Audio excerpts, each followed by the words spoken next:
গল্পটা অনেকটা টোনাটুনির পিঠা বানানোর গল্পের মতো। টোনা বলিল, টুনি পিঠা খাইব। সেরকম আমার টোনা বলিল, টুনি নাড়ু বানাইব। যেই কথা সেই কাজ। টোনা বিভিন্ন জিনিস সংগ্রহ করিল, বাদাম, নারিকেল, চালের গুঁড়ো, তিল সংগ্রহ করিয়া আমি নারকেলের লোভ সামলাইতে পারিলাম না, মুখে কিছুটা নারকেল দিয়ে দিয়াছি এবং তাহার সাথে সাথে কিছুটা বাদামও আমি মুখে দিয়ে দিয়েছিলাম। তো এগুলো আবার গুঁড়া করা হইল, ইহার কী কারণ আমার জানা নাই।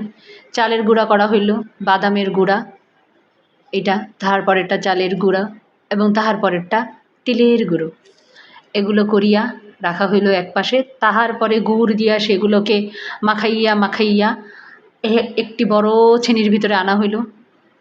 ধরিয়া দেখলাম আঠা খুব একটা নাই। বলিলাম, টোনা এটার ভিতরে তো আঠা নাই, ইহা থেকে নাড়ু হইবে না। বলিল, হইবে হইবে, অবশ্যই হইবে। দুইজন মিলে অনেকক্ষণ নাড়ু বানানোর চেষ্টা করছি। ছোট ছোট নাড়ু বানাইলাম, অত্যন্ত গরম ছিল, হাতে ধরা যাচ্ছিল না। তারপরও কিছু কিছু নাড়ু বানাইয়া রাখিলাম। আমার টোনাও কাছে সাহায্য করিল, কিন্তু দিন শেষে দেখা গেল অর্ধেক নাড়ু হইল, বাকি অর্ধেকটি শুকিয়ে গিয়েছে। আরও গুড় লাগিবে, বাসায় কোনো গুড় নাহি। পরবর্তীতে আবার গুড় দিয়ে নাড়ু বানানোর জন্য বাকি গুঁড়োটুকু রেখে দিলাম। তো ইহা টোনাটুনির একটি অসমাপ্ত নাড়ু বানানোর গল্প। এই হচ্ছে সেই বিখ্যাত নাড়ু। অত্যন্ত মজাদার এবং সুস্বাদু হইয়াছিল। এবং এই হচ্ছে সেই বিখ্যাত নাড়ুর ঝুড়ি।